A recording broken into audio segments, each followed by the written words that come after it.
Um, we are already on the fifth part of this series that we had been studying for almost 2 months now about journey to adulthood. And just to recap on what we have studied so far, we talk about God's goal for us is to be the best version of ourselves. Okay, the Christian life is supposed to be dynamic. It's not just static, steady. The day you receive the Lord Jesus Christ as your Lord and Savior, He expected you to move on to become mature Christians. Every day should be an opportunity for you to be transformed into the likeness of Christ. Eventually, you will become the best version of yourself. The best father that you could ever be, the best wife you could ever be, the best grandparent you could ever be, the best worker in your office that you could ever be, the best version of yourself. And it is not automatic. It will not just happen spontaneously. There are things that you need to do to grow, to be transformed into the image of our Lord Jesus Christ. And much of that is the application of the Word of God. To study the Word of God and to obey what is written in it. See, moving on in the journey is not an option. It's almost like saying, I don't have to grow. I'm happy where I am right now. I am happy with the kind of a person that I am right now. I don't know if there is somebody actually who will say that. Because most people that I talk to doesn't like the way they are. They would like to become the best person, a better person that they are. But I would like to say also that if you are not growing up, there is a danger for you slipping down. There is a possibility of you falling away from the faith. You're a Christian. You see, and they say, I think I'm a Christian. I believe I will remain Christian all my life. I would like to put a big question mark on that statement. That now that you have come into faith, that you will always be in faith. Opposite to that is what we are reading in Hebrews chapter 6, that there are actually people who had become Christians already somehow, but they had fallen away. And this is a very dangerous and difficult topic to talk about, but I need to talk about it today. So please come with me and read the passage, Hebrews chapter 6. You are provided with the notes, so please read that with me. It says, so let us stop going over the basic teachings about Christ again and again. Let us go on instead and become mature in our understanding. Surely we don't need to start again with the fundamental importance of repenting from evil deeds and placing our faith in God. You don't need further instruction about baptisms, the laying on of hands, the resurrection of the dead, and eternal judgment. And so, God willing, we will move forward to further understanding. So I would like to stop there. See, here it is. The intent for you is to really move forward from the day that you have become a Christian. Why is that? Because if you're not going to move forward, you're going to move backward. See, I learned this from somebody who was in the Air Force. He said in the Air Force, it used to be that you either have to move up or to move out, from E1, enlisted 1 to enlisted 2, enlisted 3. If you stop too long at a certain level, if you're not going to move up, you have to be moved out. Christian life is like that. If you are not moving on the journey, if you're got stuck there for whatever reason, if you refuse to grow, then you will slip away. There is the possibility of you falling away from the faith. This is what this passage is all about. And I thought Lito, once saved, always saved. I will not go into that. I would like to address the issue the other way. It says in verse 4, "For it is impossible to bring back to repentance those who were once enlightened, those who have experienced the good things of heaven and shared in the Holy Spirit, who have tasted the goodness of the Word of God and the power of the age to come, and who then turn away from God. It is impossible to bring such people back to repentance by rejecting the Son of God. They themselves are nailing Him to the cross once again and holding Him up to public shame." So some people are thinking, Lito, I believe those people who had fallen away, people who used to be in the blue church and now they're on the streets, they were never Christian actually. They might not have come to faith at all. I don't think so. Because the people that are being described here in the scripture, they were really Christian. They had a Christian experience. For example, they had once been enlightened, meaning their eyes had been opened, that they need a Savior. To some degree, they might have repented from their sins and received Him as Lord and Savior. They had been enlightened. Also in verse 4b, have tasted the heavenly gift. Oh, they had really experienced what it's like to be a child of God. They have tasted the heavenly gift. And what is that heavenly gift? The personal encounter with the Lord Jesus Christ. Letter C, number 4C. They became partakers of the Holy Spirit. See, they had tasted what it's like to be indwelt by the Spirit of God. Verse 5a, they have tasted the goodness of the Word of God. So it could be that they have read a scriptural passage, read a promise and claimed it and received, a blessing from that promise. They have answered prayers too. Like I said in the past, it is no guarantee that you are in good terms with God just because He answers your prayers. You have received a healing, and it is not a guarantee that you are in good terms with Him. It just so happened that God is a good God. He's a merciful God. Like the Bible says, He sent His rain to both the just and the unjust. They have tasted the powers of the age to come. So they have experienced the demonstration of the power of the kingdom of God. They received like some healing, some miraculous things. But yet, it says here in verse 6, they turn away from God. What am I saying is this? It could be that you had really had a Christian experience, but in the end, you turn away from God. And there is the danger if you don't grow, if you don't move on to maturity. If you have stayed too long and said, I'm not going to move an inch, I'm happy to where I am. That's why I've been saying this, because there are some of us that is in that dangerous stage. If you're not going to move up, you're going to fall away. So let me say this. So, Lito, are you saying that they were not Christians? I cannot really categorically answer yes or no, because they have a Christian experience. So I will ask this question. When did a person really become a Christian? When did spiritual life take place?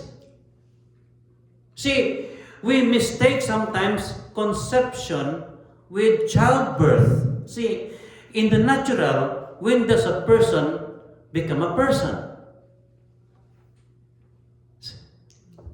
When does a person become a person? Well, some people say that, when did life begin? Okay, let me check. When did life begin? Well, we would say life began when there was what? When the sperm cell and the egg cell, had a union and they become an embryo. As Christians, we believe that life began then. That's why we don't believe in abortion. We cannot terminate pregnancy because we believe that life has already taken place. Amen? So it could be that for some people, they have that experience. They were what we call embryo Christians. They had an encounter with God. They believed in the Holy Spirit. They believe in Jesus. And somehow, they have already a partial experience of what it's like to be a Christian. You can see them in the church. They could actually be singing the songs. They could be in the Bible study.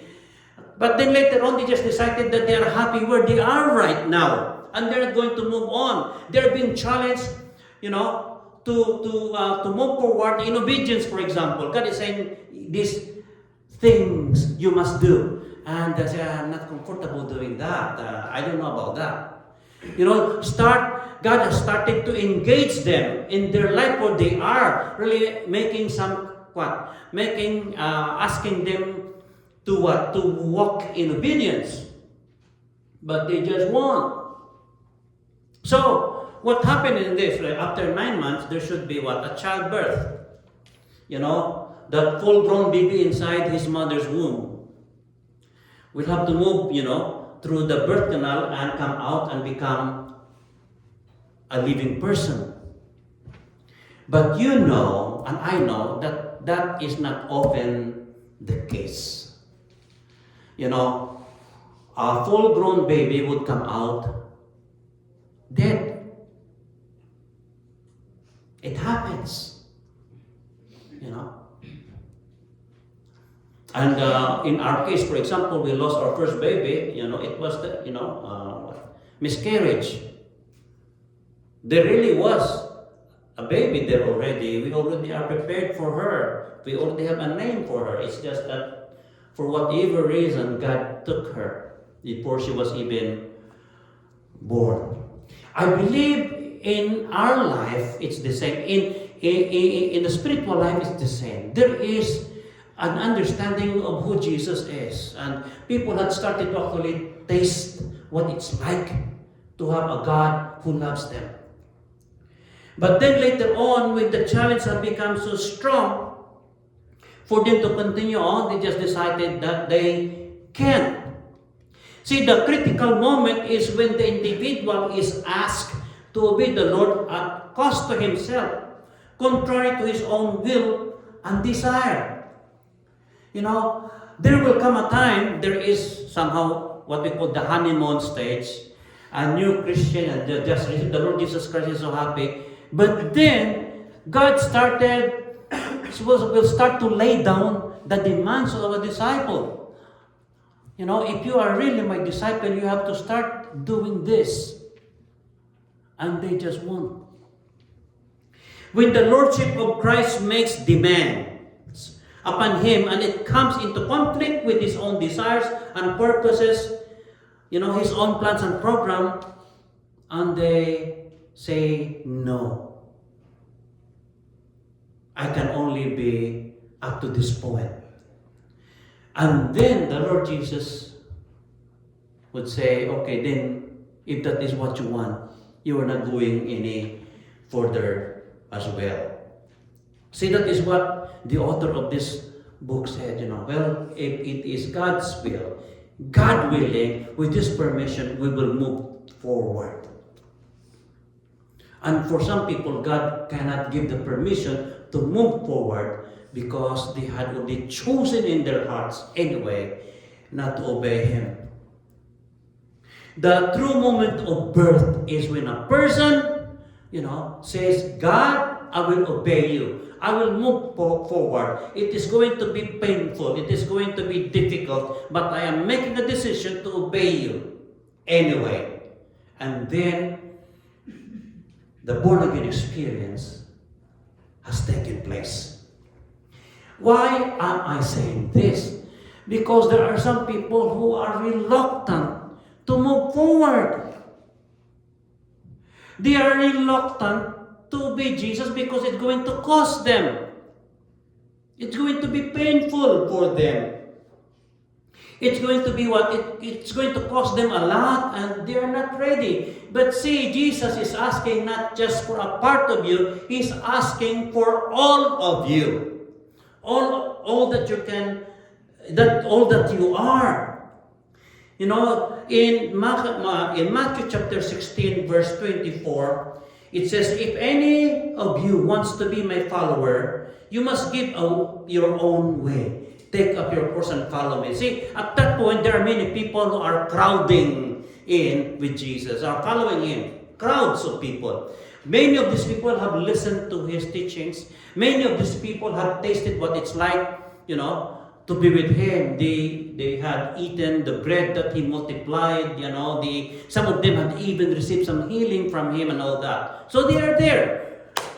And then he, upped the standard a little bit. And he said, well, if you really would like to become my disciple, then you will have to give up all you have and to follow me.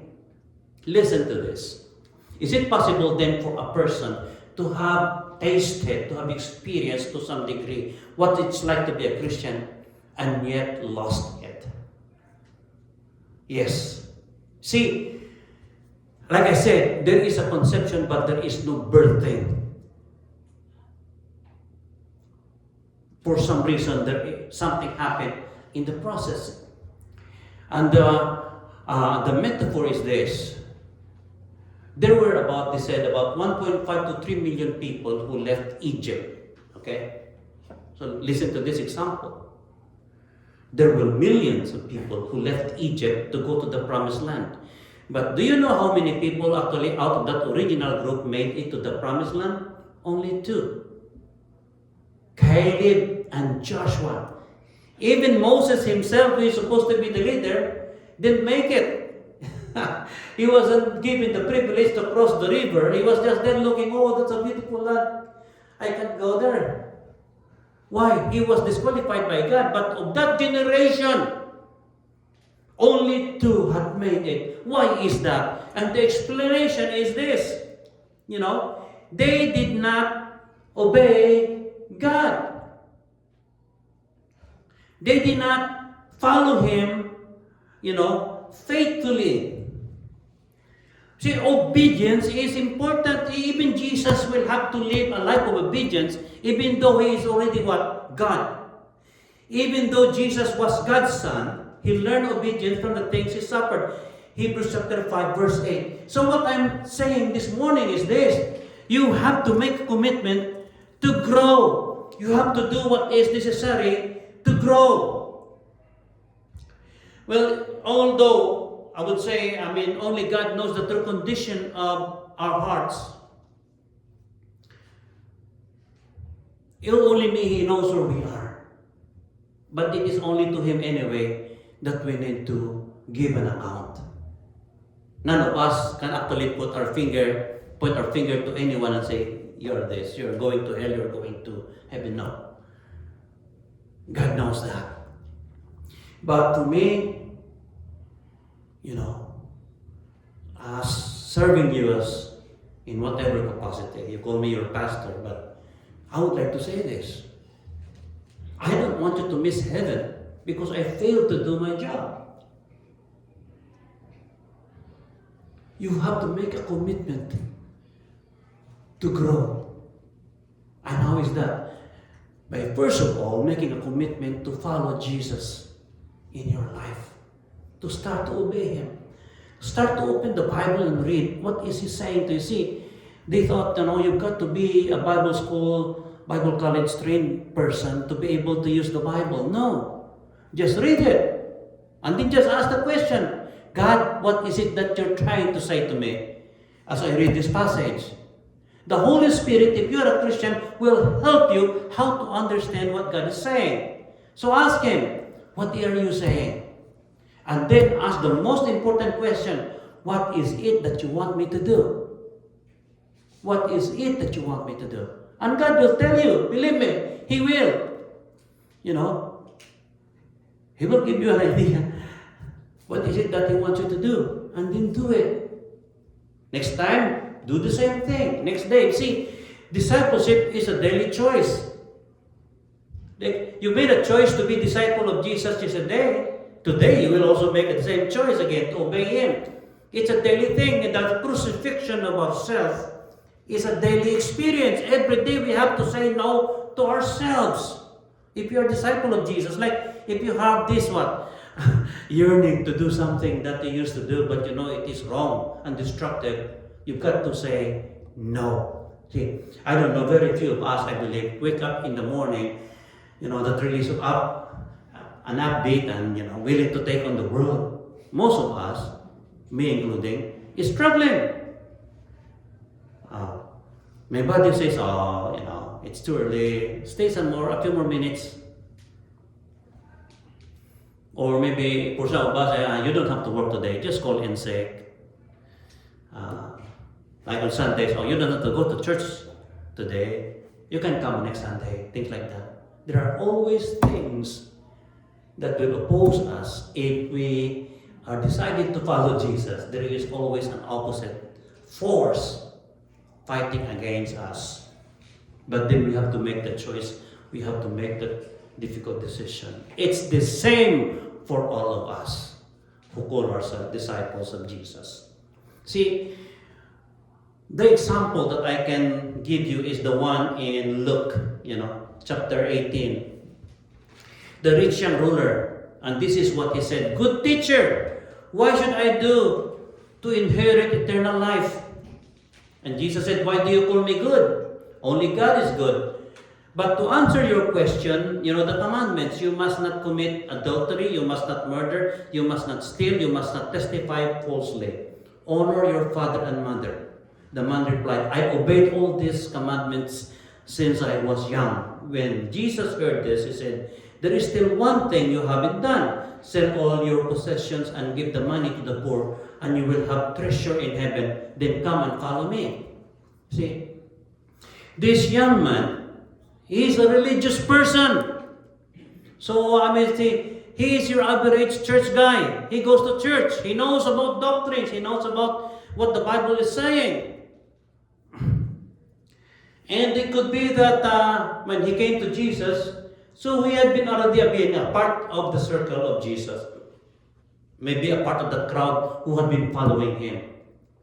And he said he just would like to make sure that he can make it to heaven. And so he asked, "What else is lacking? What is it that I have not done yet?" And Jesus told him, "Sell what you have. You will have treasure in heaven, and come and follow me." See, if this person approached any pastor or maybe an evangelist, the answer would have been, "Say the sinner's prayer. Receive Jesus into your heart, then you will go to heaven." But Jesus did not do that. Because going to heaven is more than just saying the sinner's prayer, praying the sinner's prayer. It is the giving of life. He said, "Come, follow me." And he cannot follow Jesus with all those baggages of properties or treasures on earth that he is what? Carrying. So it's almost like Jesus saying, "You come to follow me, but you will have those, those riches that you have. You will have to leave them behind." I have another example before we go. You know who Judas Iscariot is? Judas is one disciple of Jesus.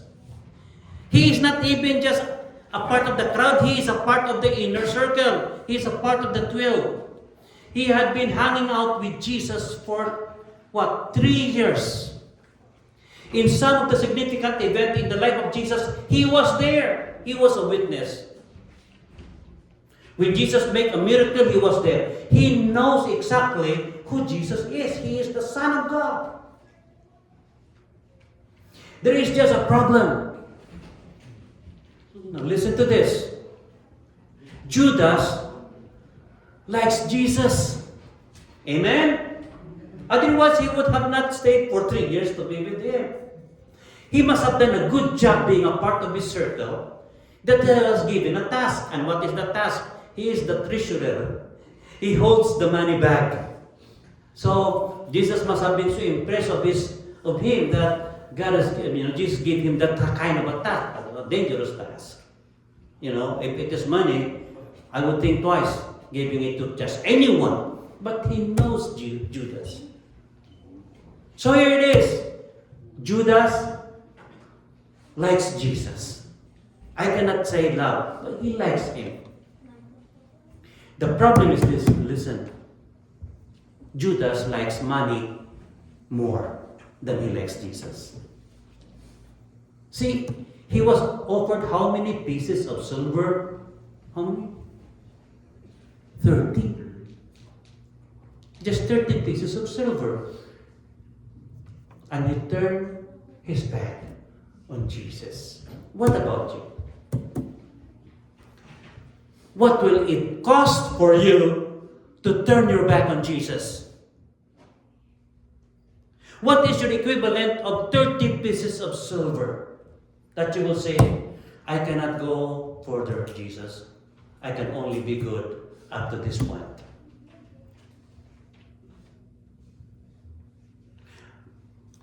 What is it that stops you from going all the way? Saying, Jesus, I am yours, body, soul, and spirit, and everything I have. See, we just have to trust Jesus enough. That is what faith is all about. That no matter what it is that is asking from us, it is still worth it. All worth it. Amen? The worst thing that we can think is this, that He is going to shortchange us, that we are going to give more and receive less. What an awful accusation against God. He is not like that.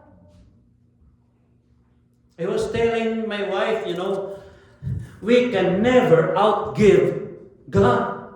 What is it that He's asking?